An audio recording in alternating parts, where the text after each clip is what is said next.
wasallam wa ala alihi wa azwajihi wa dzurriyyatihi wa qurabatihi wa ahli baitihi wa ashabil kiram wa ila jami'il anbiya wal mursalin wal awliya wasyuhada wassalihin wa tabi'ina ila yaumiddin, khususan ila jami'i masayikhi ila muntahum wa ila abaina wa ummatina wa azdatina wa masyaikhina wa auladina wa azwajina wa dzurriyyatina wa ahli baitina, khususan ila jami'i man tabi'ana wa khususan ila jami'il arwah fi hadil majlis. Sayulillahi lana wa lahumul fatihah. Bismillahirrahmanirrahim. Iyyaka na'budu wa iyyaka nasta'in.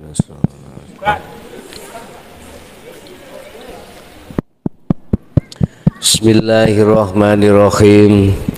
Alhamdulillahirabbil alamin wa bihi nasta'inu ala umuri dunya waddin. Asyhadu an la ilaha illallah wa asyhadu anna Muhammadan abduhu wa rasuluh. Allahumma salli wa sallim wa barik alaih wa ala alihi wa ashabihi ajma'in. Rabbi shrah li sadri wa yassir li amri wahlul 'uqdatam min lisani yafqahu qawli. Shadaqallahul azim. Amma ba'du. Bapak Ibu hadirin jamaah, baik yang ada di majelis taklim maupun di channel Jaya Baru rahimakumullah. Alhamdulillah, dalam kesempatan malam hari ini kita masih diperkenankan Allah bertemu dan bermuajah, sekalipun di majelis ada gangguan sound system, tetapi tidak menjadikan kita untuk sampai pada dan menuju Allah Subhanahu wa ta'ala. Bapak Ibu hadirin jamaah rahimakumullah,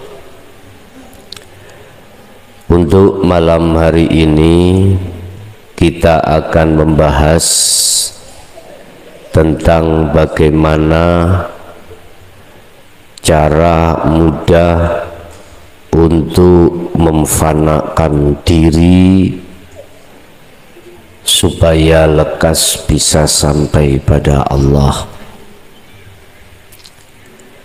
Hal ini sudah Allah jelaskan baik di dalam surah Al-Ankabut ataupun surat Al-Kahfi,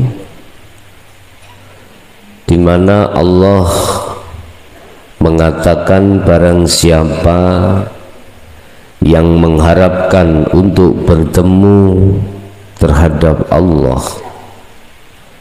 maka sesungguhnya waktu yang dijanjikan Allah pasti akan didatangkan. Kapan Allah mendatangkan waktu pertemuan terhadap dirimu, itu ukurannya kapan kau bisa memfanakan dirimu. Kapan waktu yang dijadikan Allah untuk bertemu terhadap dirimu, itu adalah waktu di mana kapan kau memfanakan dirimu. Kapan mata hatimu bisa melihat nyatanya Allah, berarti kapan hijab yang keluar dalam mata hatimu. Bagi Anda semuanya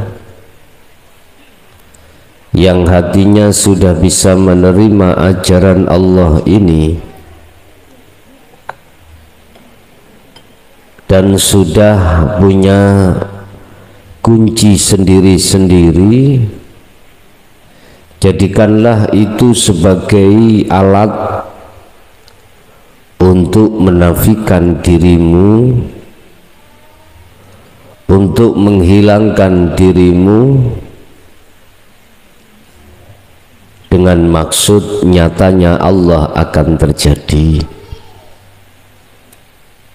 Kita mereview hari Sabtu yang kemarin tentang zikir sirrul asrar di dalam Su'aul Basirah. Iman yang sudah ada di dalam dirimu yang mengatakan bahwasanya wujudnya Allah itu adalah hidup, baik yang ada di dalam maupun di luar dirimu, sehingga kau hanya meyakini bahwasanya semua apa yang terjadi semata-mata dirinya yang berperan, maka mengalirlah hatimu di dalam Su'aul Basirah sampai ke Ainul Basirah. Mengalirnya Anda di dalam zikir Su'aul Basirah tersebut secara otomatis Allah membimbing dirimu untuk menafikan dirimu. Sebab tanpa Allah bimbing untuk menafikan dirimu, mohal bagi dirimu bisa menafikan dirimu. Sebab ketika saat proses penafian terhadap dirimu, jangan kau kira nafsu nafsiyah dan amarah itu tidak bergejolak. Wa yasudduna an sabilillah, mereka selalu menghalangi hatimu untuk melakukan takhalli supaya tidak bisa sampai tajalli Allah. Itu sudah pasti, Bapak. Makanya hal ini Allah tekankan lewat surat An-Nas, alladzina hum yuwaswisu fi sudurin nas. Di situ Allah katakan nafsu itu membisikkan di dalam dadamu lewat minal jinnati wan nas, lewat jin dan manusia. Nafsu membisikkan kita, ruhaniyah kita lewat jin dan manusia. Mana yang disebut jin dan mana yang disebut manusia? Yang disebut jin adalah sesuatu yang tak tampak secara lahiriah. Itulah korin terhadap dirimu. Di situ memberikan satu bisikan terhadap hatimu lewat akal,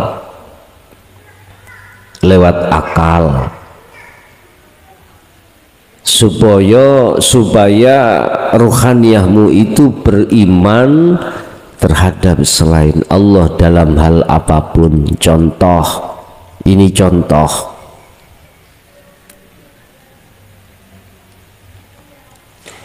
Allah menetapkan pada malam hari ini di pondok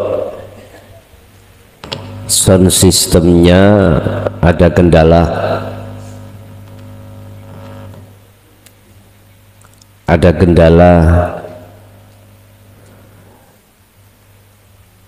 di dalam dirimu ada satu bisikan balik nang awal mailo. Ada kendala bagaimana ruhaniyahmu itu tidak melihat Allahnya, entah melihat mixernya, entah melihat aksesorisnya, entah melihat powernya, entah melihat speakernya, entah melihat voltasenya. Dalam hatimu ada sesuatu yang halus, itu jin membisikkan hatimu supaya beriman, meyakini adanya ahwal sikon seperti ini dikarenakan gara-gara salah satu di antara makhluk tadi. Iki jin. Jadi hatimu spontanitas menuduh perubahan iklim, perubahan kondisi itu karena makhluk. Memang kuakui secara syariah sifat basariyah memang makhluk seakan-akan. Kalau nggak percaya miki patenono lah gak iso muni. Mik sing tak gawa niki. Ya. Jadi kecumi sing ono kono ngomong apa? Bicara apa itu kecumi? Subhanallah. Sekarang minan nas, nafsu membisikkan hati kita, minan nas, dari unsur manusia. Jari ini sing ngerti sound system, tak kandhani ya. Potensomu luwih ganti.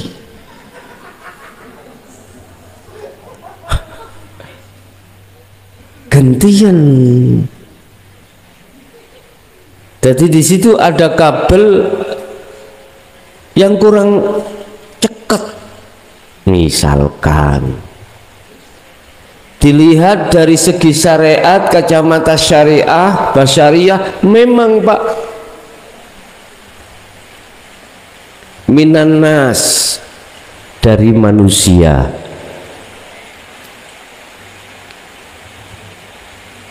Ketika dilihat iya, berarti percaya pada manusia tadi.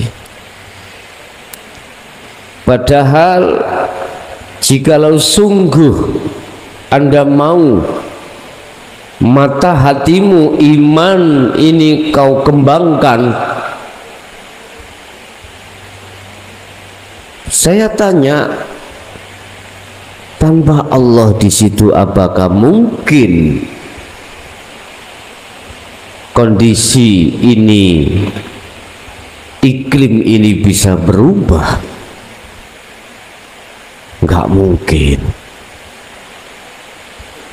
Makanya silahkan Anda memakai kacamata syariah, sifat basariyah, mata ainul basyariyah, silakan. Tetapi mata hatimu juga fungsikan. Resiko tatkala kita tidak memfungsikan mata hati kita ainul basirah, apa yang terjadi? Nafsu amarah di dalam diri kita bergejolak. Nafsu nafsiyah akan muncul, menggiring ruh itu untuk beriman terhadap selain Allah.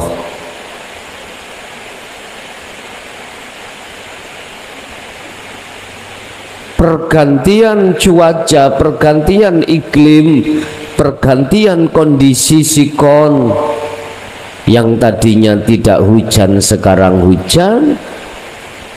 Kalau kita hanya memakai ainul basyariyah, teori syariat saja, apa yang terjadi? Rawat ati iki. Rawat itu singkatane turu ngeliwat. Tok ya. Sumpeklah, guncang khawatirlah, dan begitu seterusnya. Yang di dalam gedung grebekan salone sing jero wis gak mau nih, hik sange kono udan tik gemrojok. Ibu sing anak gedung bisa dengar? Bisa jelas? Enggak bisa ya? Baik gak jelas mriki Ibu mboten napa-napa.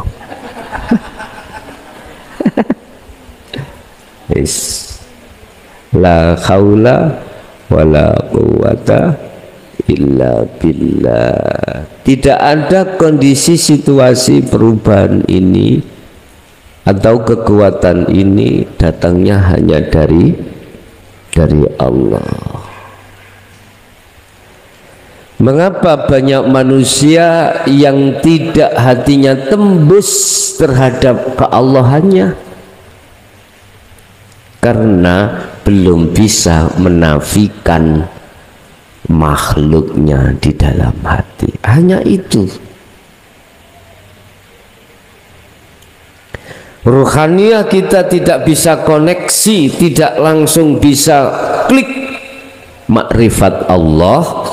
Itu dikarenakan ruhaniyah kita ini belum mau, tidak mau menafikan atas dirinya makhluk, atau belum mau menghilangkan atas makhluknya di dalam hati.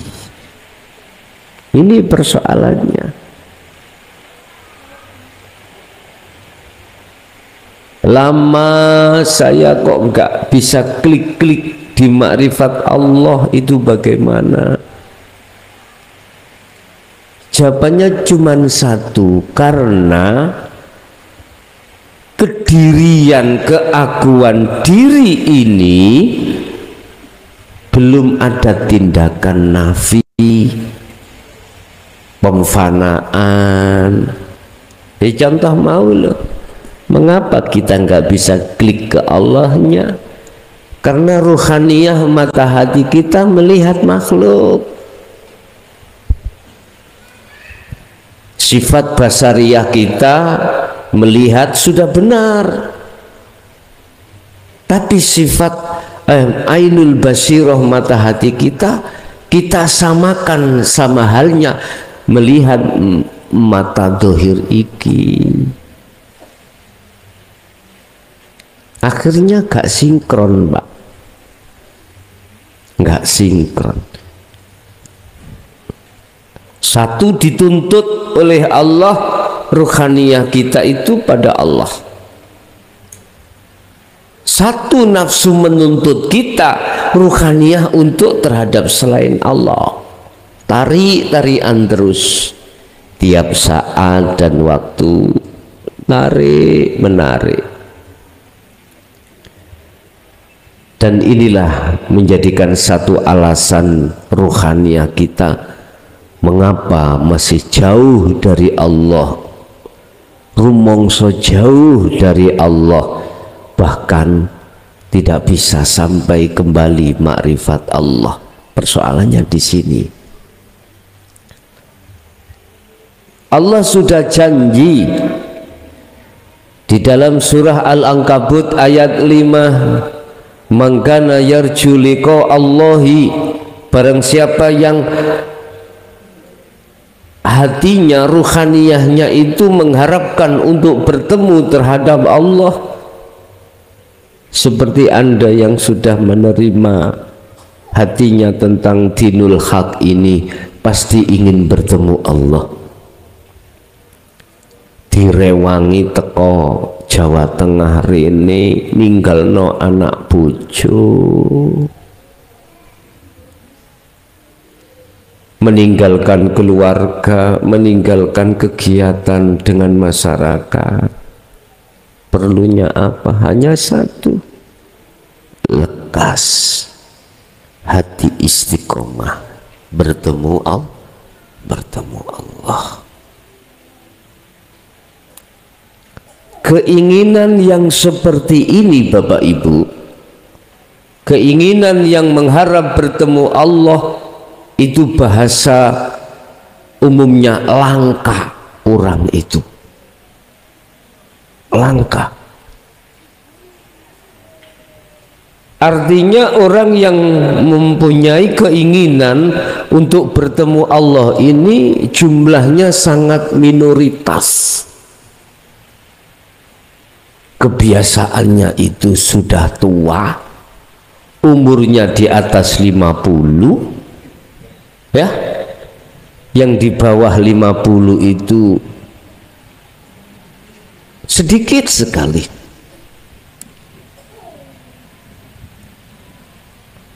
Bahkan masih banyak juga di antara manusia itu umurnya di atas 60 itu masih sibuk, hatinya condong terhadap kesenangan dunia. Tidak sedikit juga, enggak sedikit. Karena Allah sudah mengatakan dalam Al-Quran, wa aksaruhum la yu'minun. Ketika saat Rasulullah memberikan pengajaran ruhaniyah ini untuk kembali pada Allah, banyak di antara golongan manusia itu yang tidak percaya. Tidak percaya. Berarti sedikit yang percaya. Sedikit yang percaya.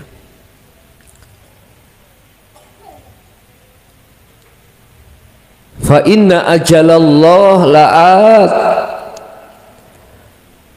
Barang siapa yang mengharapkan ingin bertemu Allah, ini kabar baik terhadap kita. Yang beriman, ini kabar yang menggembirakan. Fa inna ajalallah la'at. Allah sudah mempersiapkan waktu, momen yang mesti terjadi pertemuan ini. Anda jangan putus asa walaupun ada yang berpuluh-puluh tahun belum sampai bertemu. Dan atau Anda yang sedang melaksanakan kholwat 40 hari, jangan pernah hatimu itu berputus asa. Ingat, Allah sudah berjanji, fa inna ajalallah, Allah pasti akan memberikan momen waktu tertentu terkait pertemuan terhadap dirimu. Yang terpenting Anda adalah berupaya terus hati itu untuk berzikir sirul asror, sebab di dalamnya ada su'aul basiroh itu untuk melepaskan, menafikan keakuanmu yang berzikir, menafikan keakuanmu yang sholat, menafikan keakuanmu yang segala-galanya. Kalau ini sudah terlaksana, secara otomatis muncullah keakuan Allah Subhanahu wa ta'ala di dalam dirimu. Berkenaan dengan hal pelepasan diri keakuan makhluk dalam dirimu yang disebut tahalli menuju tajalli, Bapak Ibu, maka izinkanlah kami pada malam hari ini akan membahas tentang kronologi bagaimana cerita sesungguhnya Rasulullah berisra dan Rasulullah bermi'raj. Sesuai dengan surah Al-Isra ayat 1, di situ ada dua perjalanan. Pertama, perjalanan Isra, yaitu perjalanan beliau dari Masjidil Haram ke Masjidil Aqsa, dari masjid ke masjid. Itulah hukum syariat. Itulah hukum syariat yang terjadi pada diri Anda mulai saat awal kecil kita mungkin sampai berapa tahun umur kita, teguh, tekun, patuh di dalam hukum syariah atau hukum dohiriyah, itu adalah laksana Anda melakukan Isra. Sedangkan Mi'rajna adalah perjalanan beliau dari Masjidil Aqsa ke Sidratul Muntaha, dan ini wajib dilakukan setiap diri manusia yang maksudnya untuk kembali kepada Allah. Bahasa kita bukan Mi'raj Bapak Ibu, bahasa kita adalah suluk, si salib melakukan suluk supaya wusul bertemu Allah.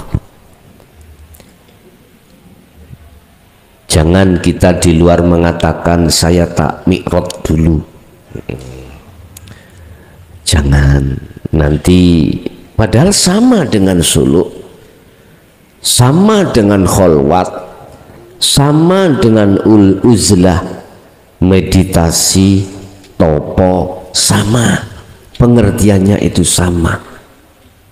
Apa pengertiannya? Yakfur bittaghuti wa yu'min billah, meninggalkan semua apa yang berkenaan dengan nafsu, sementara kembali memenuhi panggilan Allah. Inilah sesungguhnya yang dimaksud suluk itu. Ruhaniyah tinggalkan selain Allah dalam rangka untuk menuju dan bertemu atas panggilan Allah. Ini sesungguhnya suluk itu di situ. Tetapi tidak sedikit di antara manusia ketika suluk itu masih saja ruhaniyahnya itu mengagung-agungkan selain Allah. Masih banyak di antara kita sebagai manusia ketika suluk utawa kholwat, ruhaniyah kita masih mengagungkan selain Allah. Entah itu kita anggap sebagai guru kita, kita anggap sebagai mursyid kita, ataukah kita anggap sebagai seorang yang berjasa dalam hal membimbing ruhaniyah kita untuk bertemu Allah. Masih ada seperti itu. Bapak Ibu, akhirnya jangan heran ketika saat kita suluk itu belum bisa melepaskan keakuan diri. Inilah yang menjadikan tertundanya, yang menjadikan lamanya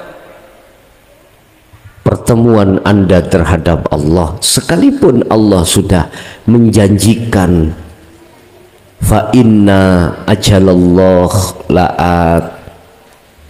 Itu janji Allah, sekalipun Allah sudah menjanjikan pertemuan itu pasti terjadi. Tetapi etika untuk seperti itu mestinya kita harus melepaskan kedirian makhluk dalam diri kita, mestinya seperti itu. Ada satu pertanyaan, saya ketika saat di thariqah A, di situ saya dipesankan oleh guru saya ketika robitoh itu harus terhadap guru makhluk, dengan alasan katanya kau tidak akan bisa sampai pada Allah manakala tidak melewati aku. Guru, aku makhluk. Bapak Ibu rahimakumullah, Memang kalau dilihat dari sifat basariyah atau dari ainul basyariyah syariat memang benar. Jikalau tidak ada fatwa atau wejangan dari guru-guru akhirat kita, pasti kita tidak akan pernah mengerti. Memang miturut ainul basyariyah seperti itu, sehingga seakan-akan makhluk itu, guru-guru akhirat kita itu, makhluk itu, mohon maaf, seakan-akan itu bisa faktor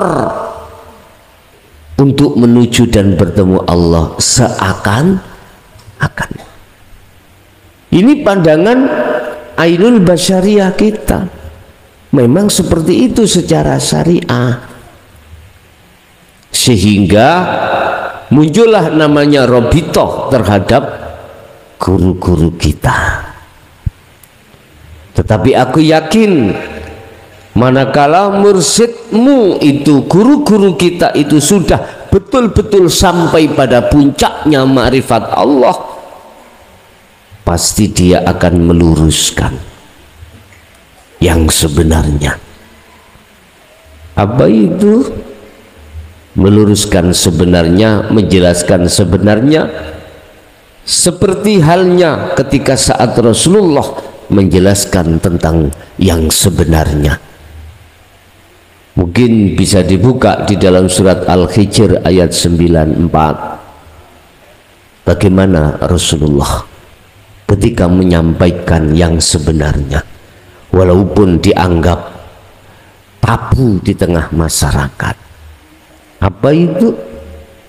Ainul basirah.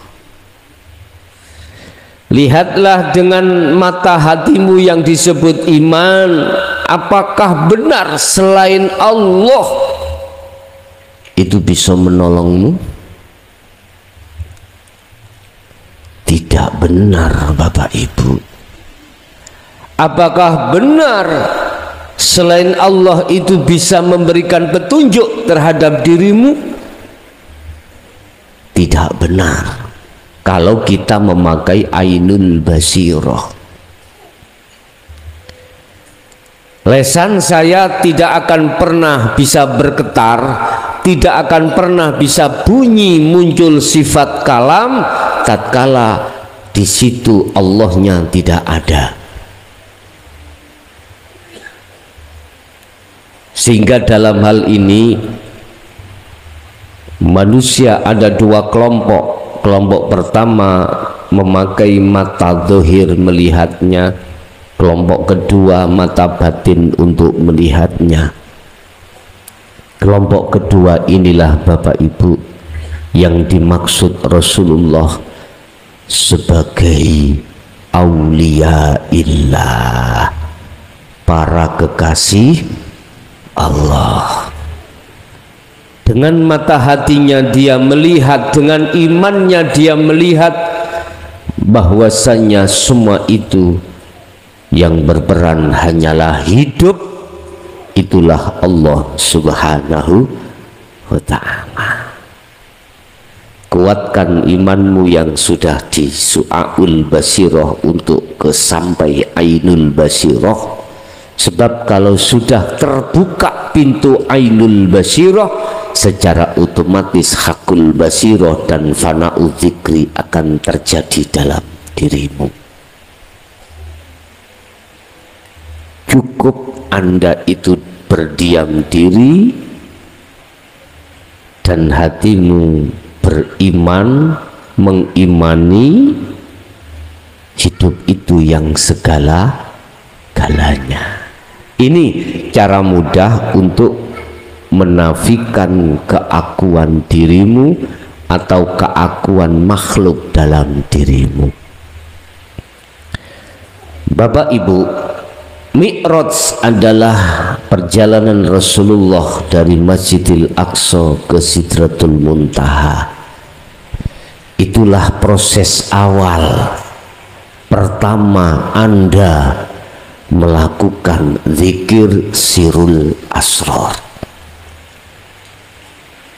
Saya ulangi, mi'rajmu adalah itulah pertama mulai Anda hatimu mengamalkan, mempraktekkan dzikir sirul asrar pertama di Su'aul Basirah ini.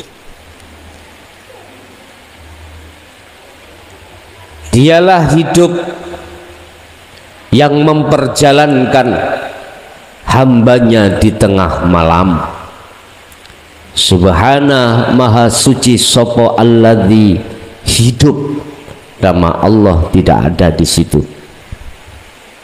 Ini khusus mi'raj, nama Allah sudah tidak ada. Di dalam surah Al-Isra itu ditulis alladzi, kita artikan sebagai zat, kita terjemahkan Indonesia adalah hidup. Kita ketahui hidup di dalam surah Al-Hadid ayat 3, ternyata hidup itu baik di luar maupun di dalam, di depan, di belakang, di kiri kanan, atas bawah, awal dan akhir. Dialah hidup yang maha suci, yang memperjalankan ruhaniyahmu ketika saat berkhalwat, meninggalkan kesenangan dunia, setelah itu bertemu terhadap Allah. Oleh karenanya sangatlah tidak elok kalau dirimu mengaku-ngaku kalau dirimu itu bisa berjalan sendiri. Gak elok. Tatkala di dalam hati kita masih ada rasa iman kalau diri kita yang berzikir, diri kita yang merasakan, diri kita yang iman, maka itu tertanda berarti keakuan kita makhluk itu belum terlepaskan dari diri kita. Terus bagaimana langkahnya kita ketika suluk, ketika kita khalwat uzlah? Oke lah Pak, saya tidak melarang, saya tidak benci. Tatkala masih muncul di dalam hatimu atas keakuanmu, silahkan. Karena itu proses pada diri kita masing-masing. Cuman saja tolong fungsikan daripada Su'aul Basirah iki, fungsikan yang namanya tahalli iku, fungsikan supaya kita tidak terus digandoli oleh nafsu dalam diri kita masing-masing. Walaupun nafsu itu punya itikat tidak pernah berputus asa dalam rangka wa yasudduna an sabilillah, selalu menghalang-halangi, selalu menggandoli kita, ruhaniyah kita untuk lepas darinya dan menuju pada Allah. Tetapi sayugjanya miturut petunjuk yang sudah diberikan oleh Allah, terus lakukan hal itu, fungsi daripada Su'aul Basirah itu. Itu semuanya diukur sesuai dengan kemampuan diri kita masing-masing. Itulah yang kumaksud mengalirlah seperti apa air itu mengalir. Satu sisi etika kita tetap untuk meniadakan selain daripada Allah. Begitu juga Rasulullah ketika saat Mi'raj, mata zahiriyah ainul basyariyah itu difungsikan, akhirnya muncullah namanya buraq, muncullah namanya para malaikat yang mengendalikan buraq tersebut. Tetapi beliau ainul basirahnya sebelum Mi'raj itu sudah disucikan oleh Allah, dibelahlah dadanya Muhammad lewat malaikatul muqarrabin, disucikan dengan air Zam-Zam pada saat itu, ya, supaya ainul basirah itu melihat Allah. Ainul basyariyah melihat makhluk, ainul basirah melihat Allahnya yang memperjalankan. Akhirnya beliau sampailah pada tempat tujuan. Jikalau ainul basirah beliau itu tidak disucikan oleh Allah, gak akan mungkin ada proses perjalanan Mi'raj beliau menghadap dan bertemu Allah. Sama halnya dengan kita Bapak Ibu, tatkala ainul basirah jenengan ini tidak dibukakan oleh Allah, maka nggak mungkin kita akan diperjalankan Allah melakukan suluk, melakukan khalwat dengan kunci sirul asr, nggak mungkin. Apa bentuk pensucian Allah terhadap ruhaniyah kita? Pertama, dioperasilah ruhaniyahmu dengan ajaran dinul haq ini. Inilah yang dimaksud air Zam-Zam. Air Zam-Zam itulah ma'ul hayah, air kehidupan. Itulah ilmu yang khusus membahas tentang bagaimana ruhaniyah ini bisa meninggalkan selain Allah, selanjutnya untuk mengesahkan Allah. Bapak Ibu hadirin jamaah rahimakumullah, setelah ilmu itu kita dapatkan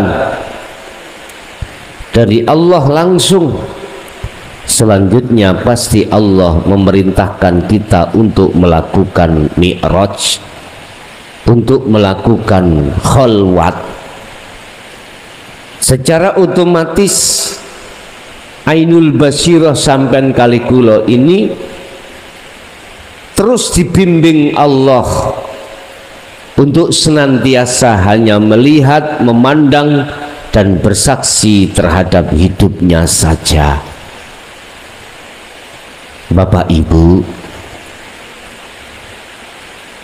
tidak akan pernah berhenti Allah terhadap hambanya yang sudah dikasih ma'ul hayah, untuk memberikan peringatan, untuk memberikan kabar, untuk selalu menuturi kita, memberikan nasihat terhadap ruhaniyah kita, supaya senantiasa melihat hidupnya, bukan melihat makhluknya.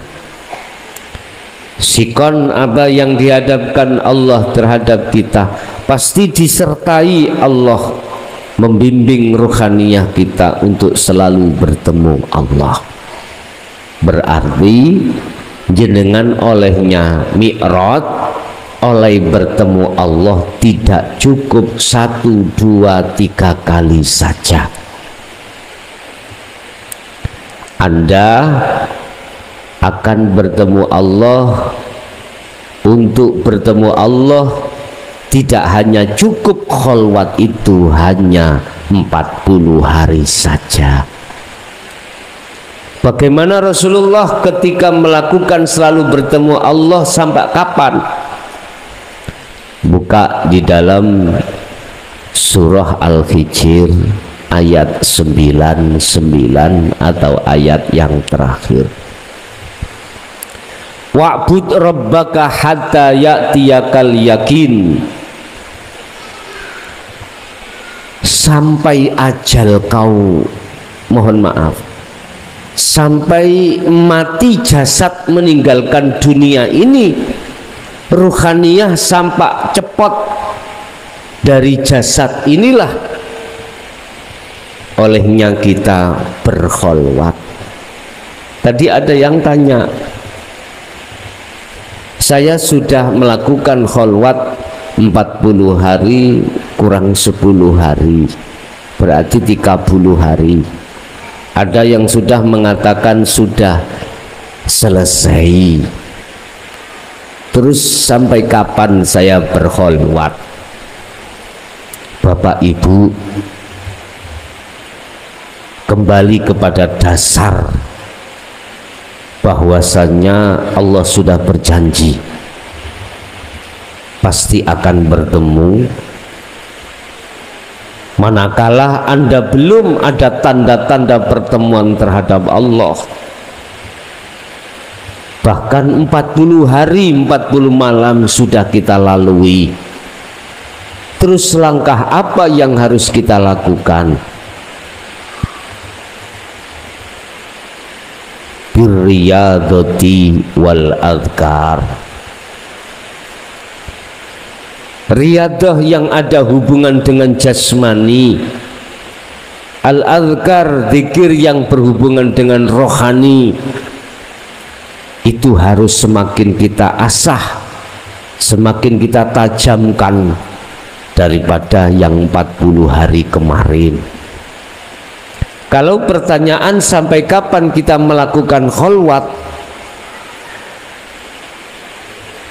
mengacu pada apa yang telah dilaksanakan oleh baginda Rasul Muhammad di dalam surah Al-Hijr ayat 99 dikatakan, wa'bud, berkholwatlah kau, menghadapkanlah kau terus Rabbaka ing pangeran ira, hatta ya'tiyaka, sampai pada hari di mana Allah datangkan al yakin, yaitu kematian.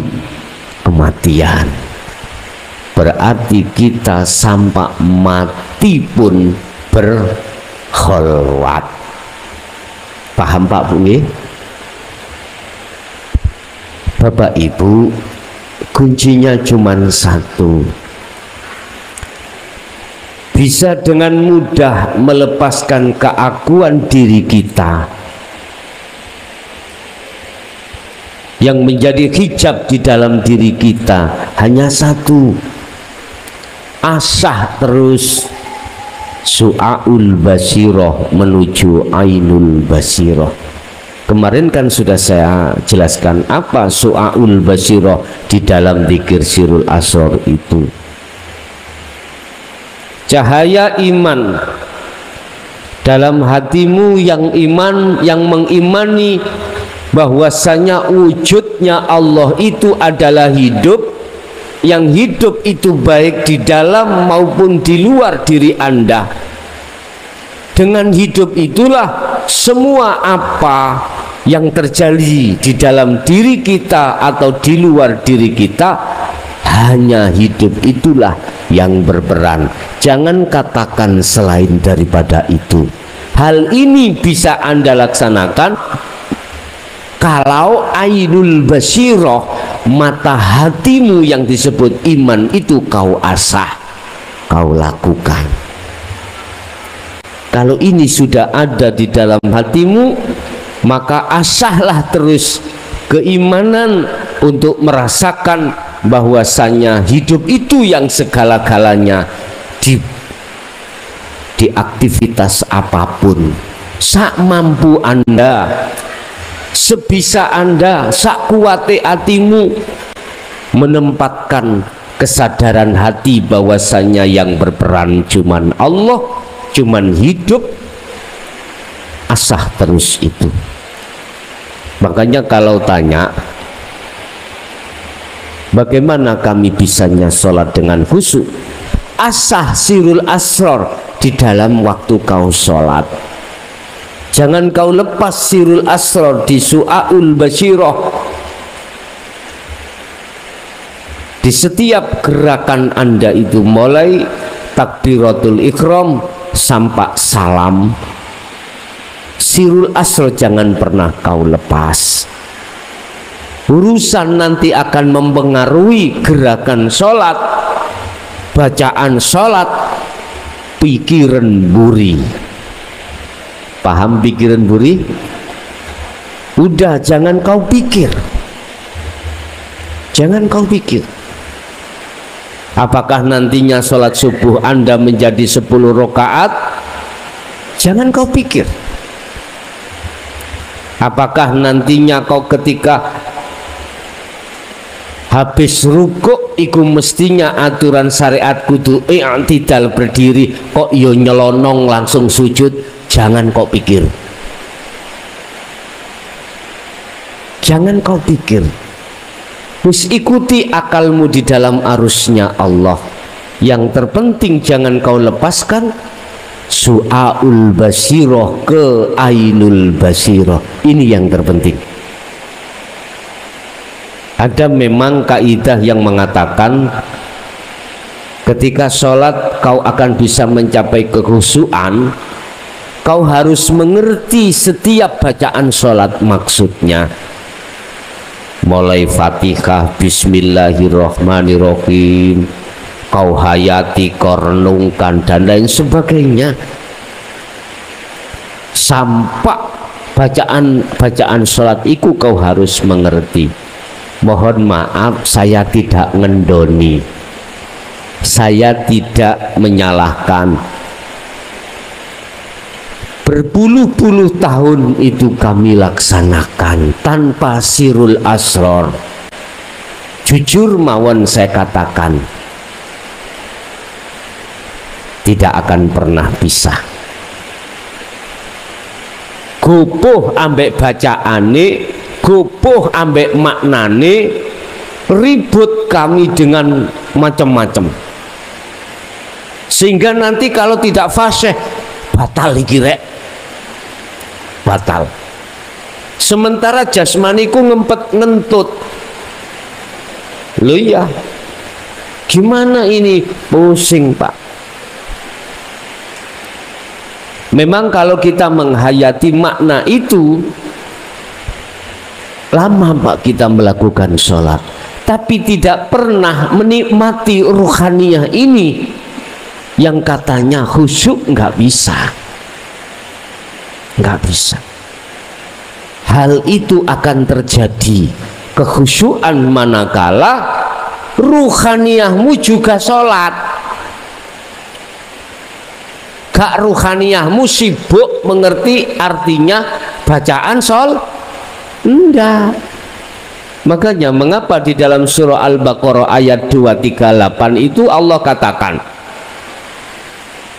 tidak hanya wassolawat, tapi wassolatil wusta. Niki lho Pak. Tidak hanya sholat 5 waktu jasmani, tetapi wassolatil wusta, sholat rohani. Ini Pak. Kalau ini tidak didatangkan wassolatil wusta, nggak mungkin qanitin ay khasyiin, khusyuk itu nggak mungkin datang. Sehingga ruhaniyah saya selalu terkhitopi alladzina hum an sholatihim sahun, lalai terus nang Allah. Artinya dalam hatiku tetap aku mengakui kalau aku yang sholat, aku yang bisa baca, aku yang bisa. Nah, aku ini loh Pak, yang menjadikan ruhaniyah kita itu tidak bisa khusyuk pada Allah, tidak bisa bertemu Allah. Nggak mau. Allah itu kau temui manakala ruhaniyah itu masih membawa telek, masih membawa perkara selain Allah. Enggak gelem, Pak. Hidup tidak akan pernah bisa dan mau kita temui manakala di dalam diri kita rohani ini masih ada perkara selain Allah. Makanya ajaran sholat daim, ajaran sholat wusta itu mempelajarkan supaya untuk melepaskan keakuan hamba. Lepasin. Dengan beginilah, Pak, kita bisa sampai pada yang dimaksud bertemu pada Allah. Entah kapan ini momennya, pagi, siang, sore, malam, udah urusan Allah. Itu tiap hari, Pak. Tiap hari. Entah ketika Anda bekerja, bertemunya hanya berapa detik, berapa menit. Entah Anda dikala waktu sendiri, entah dikala momen Anda itu bagaimana. Yang jelas tandanya itu adalah dalam dirimu sudah tertanam bahwasanya keimanan hanya hidup itu yang segala-galanya. Itu berarti tanda Anda sudah momen bertemu Allah. Terus bagaimana ketika sejarah Rasulullah, ketika sebelum bertemu Allah, bertemu siapa saja? Allah mempertemukan hambanya Muhammad itu berbagai macam makhluk. Bisa terjadi para malaikat, bisa terjadi pada iblis, jin, sing mendo-mendo makhluk, bisa terjadi bertemu makhluk surga dan neraka, bisa bertemu makhluk para kekasih Allah, yang kesemuanya itu hanyalah skenario Allah terhadap diri Muhammad untuk supaya tidak berhenti di situ. Sebab itulah alam kasyaf, Pak, ya, alam mukasyafah, alam dimana ruhaniyah sampean ikut ditemukan Allah terhadap makhluk ghaibiyah, iku alam kasyaf. Entah urusannya dengan siapapun terserah, yang jelas seperti itu. Tapi ketahuilah bahwasanya itu adalah bonus Allah terhadap Anda, bukan tujuan asal, bukan makhluk syahid, bukan tujuan inti. Tujuan inti adalah liqa, bertemu Allah, bukan bertemu selain Allah. Oleh sebab itu, manakala Anda ketika sudah berkholwat, bertemu kanjeng Nabi, bertemu para rasul, bertemu para nabi, malaikat, tolong jangan bangga dulu. Perjalananmu masih jauh, perjalananmu belum sampai. Kadang-kadang kita ditemui oleh seseorang yang gawanteng, jubahan putih, ya, ambune wangi, salaman nambah jenengan nggak tahu kalau iku iblis, nggak tahu. Kita akan terjebak dalam hal ini. Dia ngaku-ngaku si Mbah Sopolah, Mbah Bolong, Mbah Buntu, Mbah Sopolah. Bisa jadi iblis itu menyerupai terhadap hal-hal makhluk secara itu. Terus bagaimana caranya kami supaya tidak terjebak di dalam situ? Kembali lagi pada sistem fungsi daripada su'aul basirah, sirul asraf. Lihatlah Allahnya, lihatlah hidupnya. Aku yakin tatkala hatimu sudah berfungsi ainul basirohnya lewat su'aul basiroh ke ainul basiroh, lenyaplah dia, langsung tidak ada. Kadang-kadang berupa alam, hamparan luas, sama, langsung saja. Asah su'aul basirohmu, asah, fungsikan imanmu itu hanya melihat Allah. Ketika saat itu sudah ainul basirah, maka lenyaplah alam tersebut. Yang terjadi adalah la ibsarun wa mubasarun wa basarun. Anda tadi yang disebut ruh menghadap sudah tiada, Allah yang kau hadap sudah tiada, mata untuk melihat itu sudah tiada. Yang ada hanyalah aku. Fa'budni aqimis shalah li dzikri. Sembahlah aku, jangan kau sembah namaku Allah, jangan kau sembah sifatku hidup atau sifatku zat, tapi sembahlah aku. Artinya akan bergelora di dalam hatimu, aku Allah, bukan aku makhluk tadi, bukan. Kalau bahasa saya syariatkan, yang bicara aku Allah itu adalah hidup dalam diri kau. Itu kalau boleh saya syariatkan seperti itu. Ingat di dalam surah Al-Anbiya ayat 29 Allah katakan, barang siapa yang berani mengatakan inni anallah, maka Allah siapkan neraka jahanam. Artinya ruhaniyah itu yang bicara, bukan hidup itu yang bicara. Muncul aku Allah itu dari unsur taholli, dari unsur manusiawiyah. Tetapi kalau munculnya aku Allah dari tajalli dalam dirimu, maka tidak apa-apa, dan itu yang benar. Itu yang benar.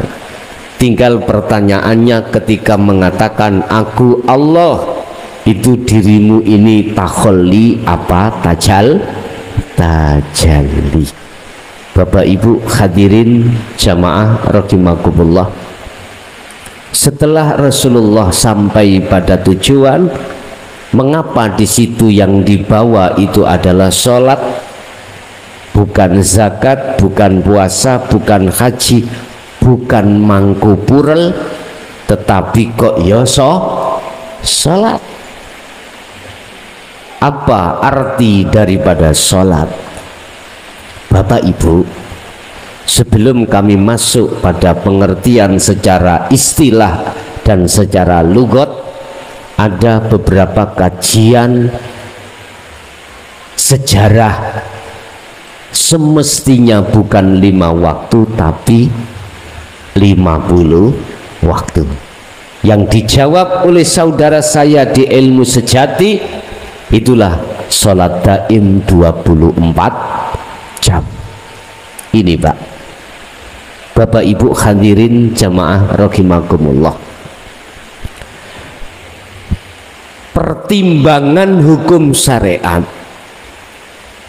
mengapa 50 menjadi 5? Manakala betul-betul menjadi 50 waktu, maka umatmu Muhammad tidak akan mampu, tidak sempat kerja, tidak sempat macam-macam. Begitu habis sholat, tung lagi adzan lagi, adzan lagi, adzan lagi, adzan lagi. Akhirnya jadilah 5 waktu. Itu pandangan syariat, yang dimaksud adalah sholat jungkar-jungkir gitu toh Pak. Yang dimaksud secara syariat adalah berdiri, rukuk, sujud, duduk, diawali salam, diawali takbir, diakhiri salam. Iku jasmani. Tapi bagaimana ruhani? Tidak pernah dikurangi sama sekali. 50 waktu pas 24 jam. Artinya kita secara fisik, kita itu Allah menghadapkan kita itu berbagai macam aktivitas jasmani, Pak. Di samping aktivitas jasmani sholat 5 waktu, di luar itu pasti ada. Kita makan, kita minum, kita kerja, kita apapun.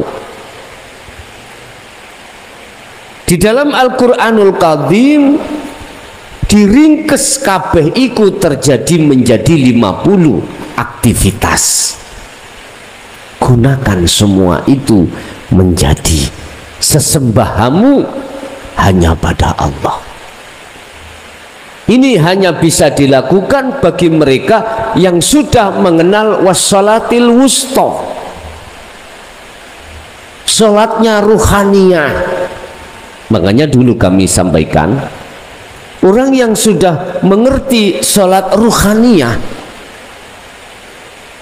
beliau itu tidak hanya sholatnya di dalam sholat 5 waktu saja, tetapi juga di dalam seluruh aktivitas sholat 5 waktu.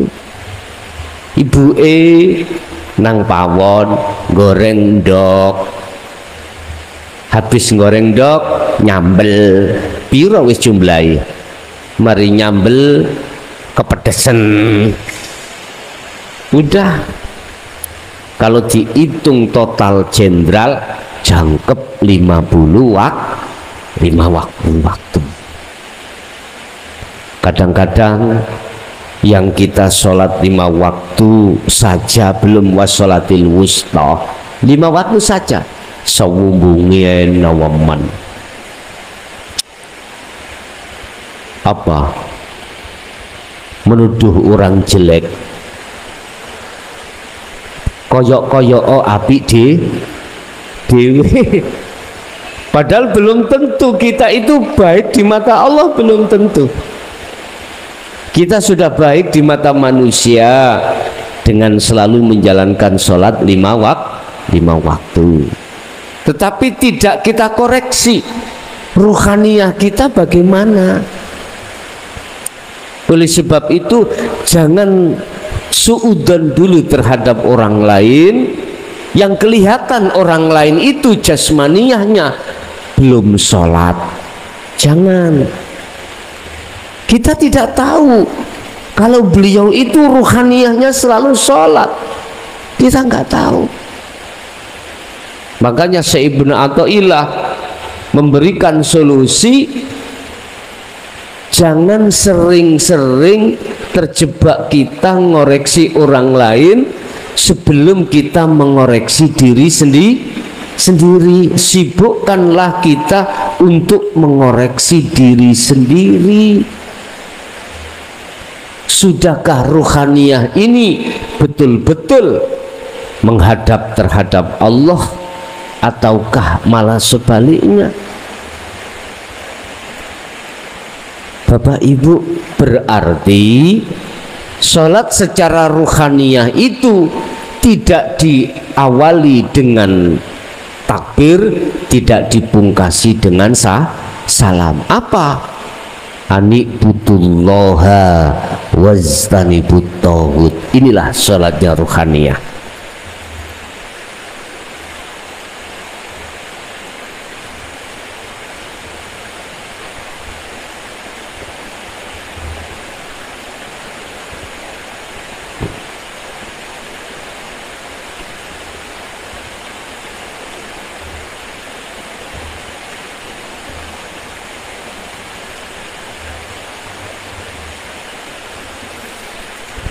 Mengarahkan ruhaniyah bermakrifat pada Allah, wajtanibu, dan meninggalkan ruhaniyah dari keakuannya atau keakuan makhluk. Ini sholatnya ruhaniyah. Urusan tindakan jasmani terserah. Contoh lagi. Rohani jasmani tindakane buka tutupi gelas, dideleh, diletakkan, diangkat gelase, disawang kopine, dirasakno kopine.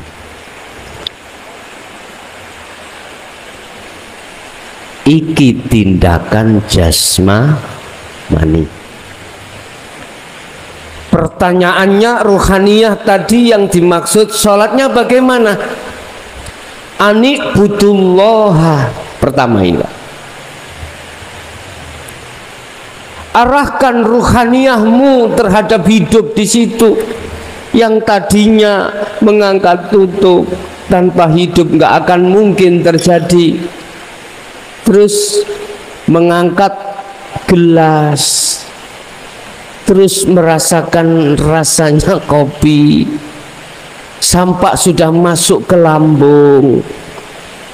Ruhaniyah itu tidak mengakhiri, juga tidak mengawali.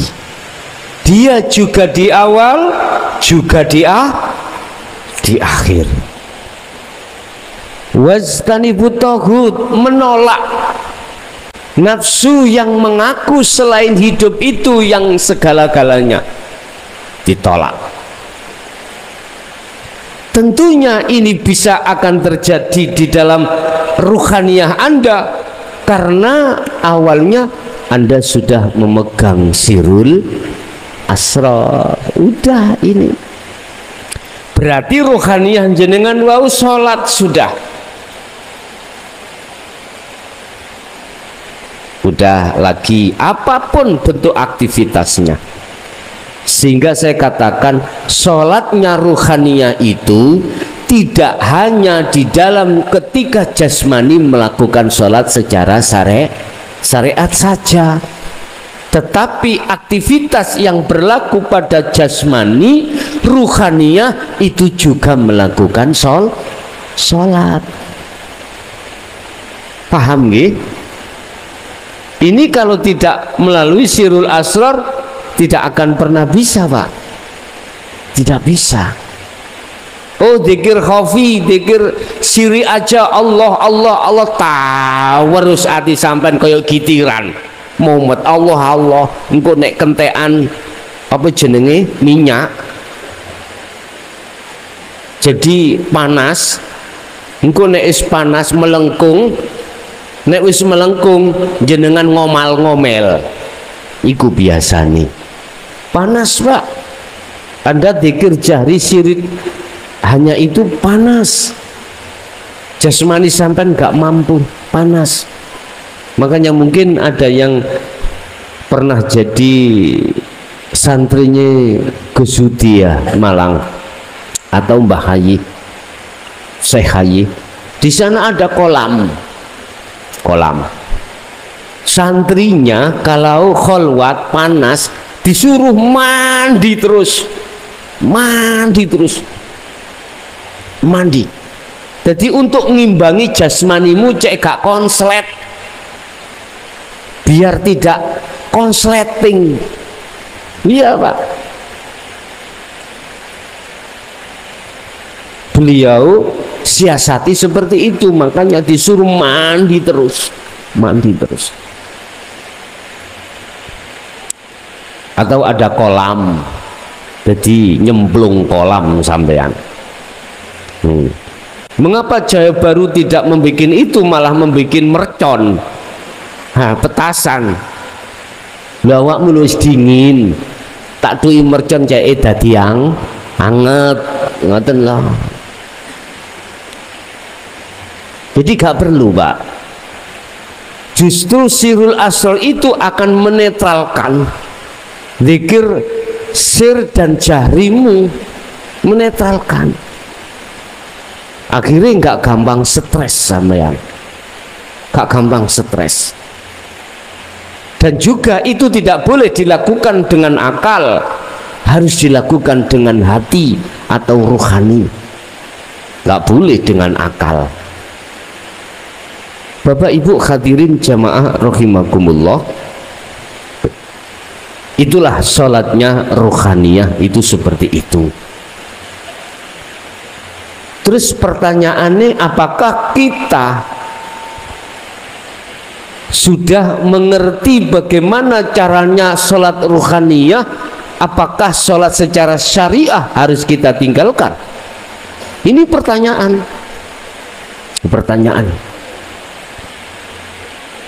Tergantung Allah meletakkan kau di mana, di khos atau di khawasul khawas. Kami pun tidak akan pernah bisa menyalahkan. Ketika saat ditempatkan di khos, hukum syariat menghukumi tidak bisa, Pak. Tidak bisa kau dihukumi, sebab syariat menghukumi itu karena akalmu, biaklin atau bighairi aklin. Kalau akalmu itu ada fungsi, dihukumi. Tapi kalau akalmu tidak fungsi, karena apakah Anda tidur, apakah Anda majnun, hukum syariat tidak bisa menyentuh Bapak Ibu, nggak bisa menghukumi, menyalahkan juga nggak boleh, apalagi hukum hakikat.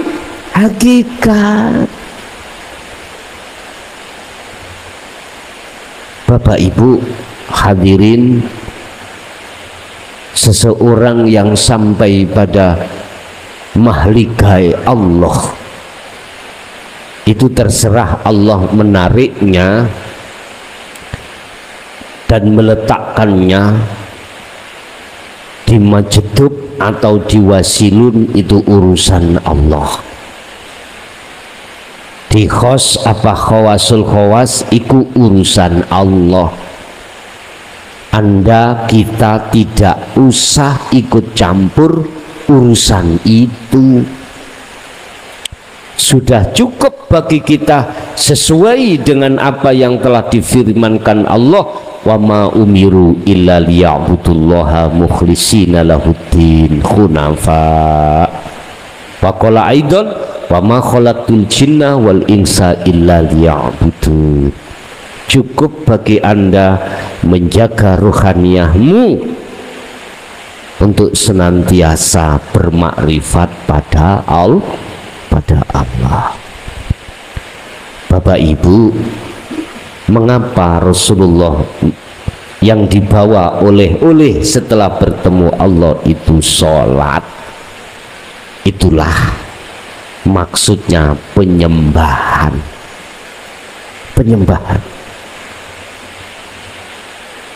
Ada kaitannya dengan antara nyembah dengan makrifat, itu ada kaitannya erat.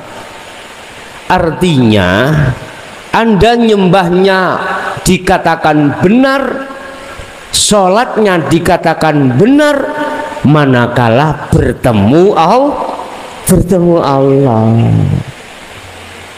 Kalau Anda sholat itu bertemu genderuwo, tahu genderuwo? Bertemu al-aghyar, rohaniyahmu, berarti Anda belum dikatakan sholat dengan benar. Ini makanya walaupun di luar tidak pernah dibahas tentang hakikatnya sholat yang Rasulullah dapatkan itu, jenengan kudu mikir apa ya hubungane sholat ambek nyembah.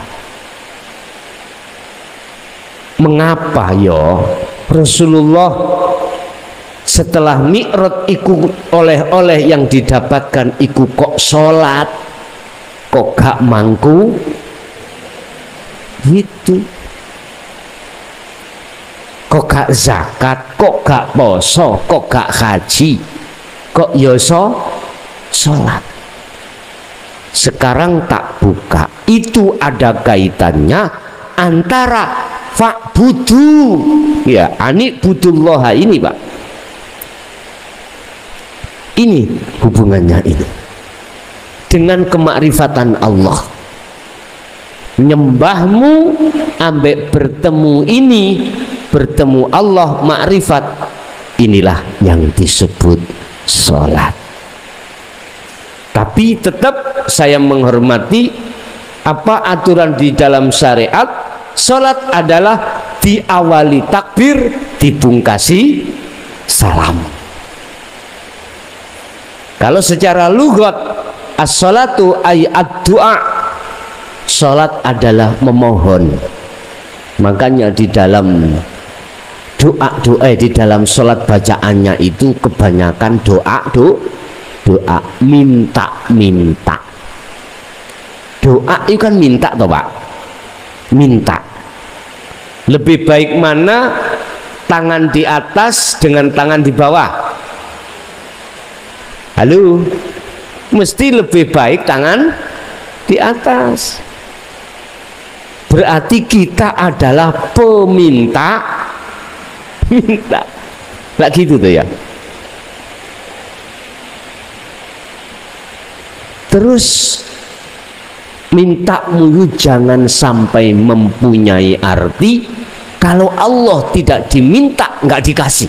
Jangan gitu. Gini aja kalau tidak minta nggak dikasih Allah. Sebab kalau Anda punya pengertian tersebut secara nggak langsung menuduh Allah itu adalah meleki. Apa meleki? Bahasa Indonesianya pelit. Berarti Allah itu pelit. Bapak Ibu, tidak ada hubungan Allah memberi dengan penjaluanmu, itu gak ada hubungannya sama sekali.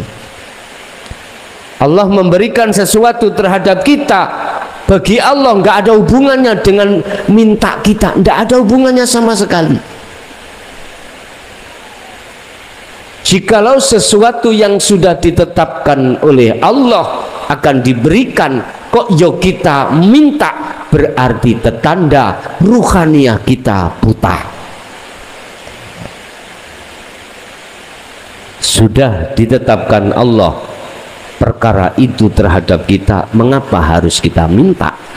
Kalau kita minta, bahkan terus kita minta, menandakan ruhaniah kita adalah buta. Bapak Ibu hadirin rahimakumullah, sekalipun secara hakikat yang dimaksud sholat adalah pertemuannya ruh terhadap Allah liqa di setiap aktivitas apapun, kata Rasulullah, if'alu as-sari'ata bil haqiqati ila ma'rifatillah. Wa qala aidan sallu kama ra'aitumuni usolli. Udahlah, jalankan hukum apa yang ada di dunia ini, larangan dan perintah. Larangan mana tinggalkan, perintah mana jalankan. Tetapi ruhaniyahmu itu harus menjadikan syariat menjadi hakikat untuk bisa sampai makrifat pada Allah. Ini kalau disejajarkan Bapak Ibu, kalau kita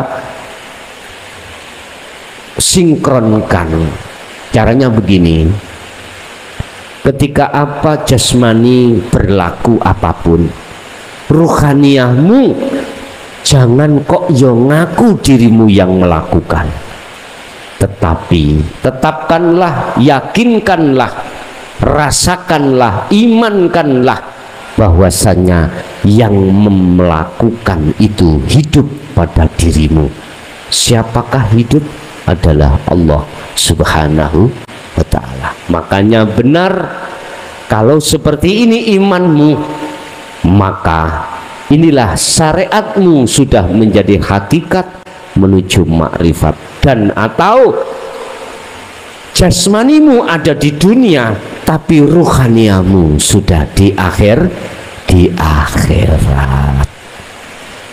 Itulah mungkin Bapak Ibu apa yang bisa kami sampaikan terkait masalah pelepasan keakuan diri kita sebagai makhluk dalam rangka suluk, dalam rangka mi'raj, dalam rangka kholwat untuk bertemu terhadap Allah, sekaligus berkenaan dengan